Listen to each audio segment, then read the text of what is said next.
یہ ہے اس کی ٹیکنیکل ڈیفینیشن. لیکن یہاں بھی جان لیجئے ہر غیبت غلط نہیں ہے. بس اوقات ایسا ہوتا ہے کہ آپ کا کوئی بھائی ہے وہ کہیں رشتہ کرنا چاہ رہا ہے اور وہاں کے بارے میں آپ کے پاس کوئی معلومات ہیں ایسی جو اس بیچارے کے علم میں نہیں ہے اور آپ اسے بتاتے ہیں کہ بھائی وہاں یہ معاملہ ہے ذرا سوچ لو. تو اس میں در حقیقت غیبت نہیں ہے بلکہ یہ اپنے اس بھائی کو کسی برائی سے بچانے کی کوشش. اس میں اس کے ساتھ نصح اور خیر خواہی کا جذبہ ہے نہ کہ ان کو بدنام کرنے کا جذبہ. اگر کوئی سبب ہے ہی نہیں اور آپ بیان کر رہے ہیں تو یہ غیبت ہے.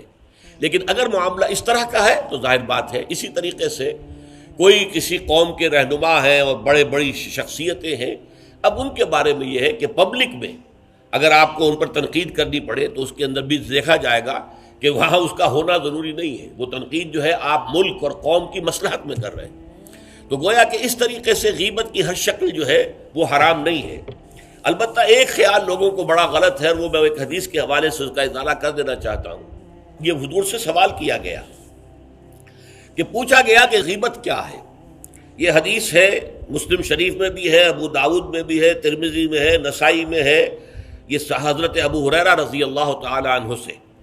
اور امام مالک نے ایسی ایک حدیث جو ہے موطا میں مطلب بن عبداللہ سے جو ہے روایت کی ہے. حضور سے پوچھا گیا کہ غیبت کیا ہے. آپ نے فرمایا ذکرو کا اخاک بما یکرہ, تمہارا اپنے بھائی کا تذکرہ کرنا کسی ایسے اعتبار سے جو اسے ناپسند ہو. اگر اس کے سامنے کرو گے اسے ناپسند ہوگا, اس کے علم میں آئے گا کہ میرے بارے میں یہ بات کہی گئی ہے تو اسے ناپسند ہوگی. ایسی بات کا اس کی غیر موجودگی میں بیان کرنا. اب قیلا کہا گیا, سوال کیا گیا, افرأیتا کہ حضور آپ ذرا غور کیجئے, ان کان فی اخی ما اقول, اگر میرے بھائی میں وہ شے واقعتاً موجود ہے جو میں کہہ رہا ہوں تو کیا اس صورت میں بھی غیبت ہوگی؟ قال, فرمایا حضور نے, غور سے سنیے, ان کان فیہ ما تقول فقد اغتبت ہو, اگر تو اس میں وہ برائی ہے جو تم کہہ رہے تو تم نے غیبت کی.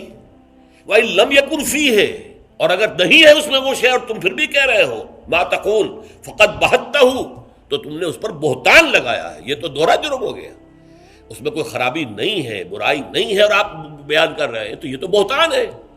البتہ کسی میں کوئی برائی ہے, خرابی ہے, نقص ہے تو یہ در حقیقت جو ہے آپ کا اس کی غیر موجودگی میں بیان کرنا یہ غیبت ہے. تو اس اعتبار سے غیبت کی جو برائی ہے اس کو اچھی طرح سمجھ لیجئے. اور یہ ہمارے معاشرے کے اندر بہت پھیلی ہوئی ہے یہ شے. بلکہ یہ کہا جاتا ہے اور صحیح کہا جاتا ہے کہ وہ کئی کورسز کا ڈنر ہونے کے بعد جو ہے پھر جب گفتگویں ہوتی ہیں تو معلوم ہوتا ہے کہ سب سے زیادہ لذیذ ڈش جو ہے وہ ایک دوسرے کی غیبت ہے. اور ہوتا کیا ہے, شادی کا کہیں پر مجمع لگا ہوا ہے اور جو ہے وہ ابھی بارات نہیں آئی ہے یا کوئی اور مسئلہ ہے, بیٹھے ہوئے ہیں, تو جب 3 آدمی بیٹھے ہوں گے تو کسی اور کی غیبت کریں گے, اور جب ان میں سے ایک اٹھ کے چلا جائے گا تو اب یہ دونوں اس کی غیبت کریں گے. یہ ہمارے معاشرے کا عام رخ ہے. یہ ہمارا جو ہے یہ گویا کہ سب سے زیادہ ڈیلیشس ڈش جو ہے وہ غیبت ہے. تو اس کے لیے شدت کے ساتھ روکا گیا, اور اس کے لیے جو پھر تمثیل دی گئی ہے, اَيُحِبُّ أَحَدُكُم مَّن يَأْكُلَ لَحْمَ أَخِيهِ مَيْتًا فَكَرِهْتُمُوهُ, کیا تم میں سے کوئی شخص اسے پسند کرے گا کہ وہ اپنے مردہ بھائی کا گوشت کھائے؟ تو اس پر تو تمہیں گھن آ گئی, تمہیں بہت برا لگا. کوئی شخص گوارا کرے گا کہ اپنے مردہ بھائی کا گوشت کھائے؟ لیکن سوچئے کہ ایسی تمثیل کیوں دی گئی. یہ اللہ کا کلام ہے, بغیر کسی ربط کے. تمثیل اور تشبیہ جو ہوتی ہے کسی ربط کی بنیاد پر ہوتی ہے نا, ورنہ تشبیہ اور تمثیل کا فائدہ کیا ہوا؟ ربط کیا ہے؟ جیسے ایک مردہ اپنے دفاع پر کے قابل نہیں ہے. آپ ادھر سے بوٹی کاٹ لیجئے, ادھر سے بوٹی کاٹ لیجئے, پڑا مردہ ہے. آپ پوری اختیار کے ساتھ جہاں سے چاہے اس کی بوٹی اڑا لیں. اگر وہ زندہ ہو تو وہ ہاتھ لگانے دے گا آپ کو جسم کے اپنے کسی حصے پر. بعین ہی یہ معاملہ ہے, آپ کا بھائی موجود نہیں ہے اور آپ اس کی عزت پر حملہ کر رہے ہیں, مانوی شخصیت پر حملہ ہے. اس جسم کی نسبت مانوی شخصیت زیادہ قیمتی ہے, زیادہ اہم ہے. آپ اس کی مانوی شخصیت پر, اس کی عزت پر حملہ کر رہے ہیں اور وہ قادر نہیں ہے دفاع کرنے پر. اگر وہ ہوتا اور بات کرتے, اور یہ چیز پسندیدہ ہے, اگر آپ پبلک کے اندر اس کے منہ پر کہیے بات تو معلوم ہوگا. بلکہ اس میں جو پسندیدہ ترین بات ہے وہ یہ ہے کہ کسی بھائی کا کوئی عیب ہے, علیحدگی میں جا کر بتاؤ, بھائی تمہارے اندر مجھے یہ نقص نظر آ رہا ہے, برا نہ ماننا, میں نے تمہاری اصلاح کے لیے کہا ہے, مجھے تم سے کوئی قد نہیں ہے, دشمنی نہیں ہے. یہ نہایت پسندیدہ بات ہے. اس کو کہا گیا المسلم و مرۃ المسلم، ایک مسلمان دوسرے مسلمان کے لیے آئینے کے مانند ہے. جیسے آپ آئینہ دیکھتے دیکھتے رہے یہاں کوئی داغ لگا ہوا دھبا لگا ہوا، آپ اسے دھو دیتے ہیں، ہٹا دیتے ہیں. اسی طریقے سے ایک مسلمان کو اپنے مسلمان بھائی کے لیے آئینے کے مانند ہونا چاہیے کہ وہ اسے اس کی خرابیوں پر، اس کی برائیوں پر مطلع کر دے. لیکن یہ اطلاع جو ہے یہ ہوگی خلوص کی بنیاد پر، خیر خواہی کی بنیاد پر، اسے ذلیل کرنے کے لیے نہیں، اسے بدنام کرنے کے لیے نہیں، بلکہ یہ کہ اس کے سامنے علیحدگی میں، تنہائی میں بات کی جا رہی. البتہ اس کی غیر موجودگی میں بات کی جا رہی، وہ غیبت ہے. اور وہ بالکل صحیح تمثیل ہے جو قرآن نے استعمال کی ہے، صحیح ترین تمثیل ہے. اَيُحِبُّ أَحَدُكُمْ أَن يَأْكُلَ لَحْمَ أَخِيهِ مَيْتًا فَكَرِهْتُمُوهُ، کیا تم میں سے کوئی شخص پسند کرے گا اپنے مردہ بھائی کا گوشت کھائے؟ بالکل اسی طریقے سے وہ تمہارا بھائی جو محفل میں نہیں ہے، وہ اپنی عزت کے دفاع پر قادر نہیں ہے. اگر وہ ہوتا تو کہتا بھائی آپ غلط کہہ رہے ہیں، آپ کو مغالطہ ہوا ہے، بات یوں نہیں تھی یوں تھی، کوئی ایکسپلین کرتا، کوئی اپنا دفاع کرتا، کوئی اپنی شخصیت کا، اپنی عزت کا تحفظ کرتا. لیکن وہاں نہیں ہے وہ تو اپنے تحفظ پر قادر نہیں ہے.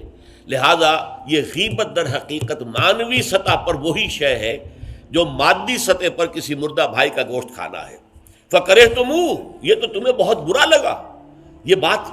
بلکہ اکثر لوگ کہیں گے کہ ایسی مثالیں جو ہیں، کیا ماذا اراد اللہ بہذا مسئلہ، ایسی تمثیل دینا. کہیں گدھے کی تمثیل دی گئی ہے قرآن مجید میں. وہ یہودی جن کے اوپر تورات کا تو بار تو لدا ہوا ہے، تورات پر عمل نہیں کرتے، تو ان کی مثال کیا ہے؟ کمثل الحمار یحمل اسفارا، وہ تو ایسے ہے جیسے کہ گدھا ہے، اس کی پیٹھ کے اوپر کتابوں کے انبار لگے ہوئے ہیں، گٹھری باندھ کر جو ہے مکالمات افلاطون لکھی ہوئی ہے، یا انسائکلوپیڈیا برٹانیکا کی گٹھری باندھ کے رکھ دی گئی ہے، اسے کیا فائدہ؟ اسی طرح سورہ اعراف میں کتے کی مثال دی گئی ہے، کہیں مچھر کی مثال دی گئی ہے، کہیں بکری کی مثال دی گئی ہے. تو مثالیں جو ہوتی ہیں وہ معنوی ربط کے اعتبار سے ہوتی ہیں. یہ نہیں دیکھا جاتا کس چیز کی مثال دی جا رہی ہے. جس چیز کے لیے مثال دی جا رہی ہے، مشبہ لہو اور مشبہ بہی، کس چیز کے ساتھ تشبیہ دی جا رہی ہے، کس لیے دی جا رہی ہے. اَيُحِبُّ أَحَدُكُمْ أَن يَأْكُلَ لَحْمَ أَخِيهِ مَيْتًا فَكَرِهْتُمُوهُ وَاتَّقُوا اللَّهَ، اللہ کا تقوی اختیار کرو. اس لیے کہ سارے احکام کی روح جو ہے وہ تقوی ہے. احکام دھرے رہ جائیں گے،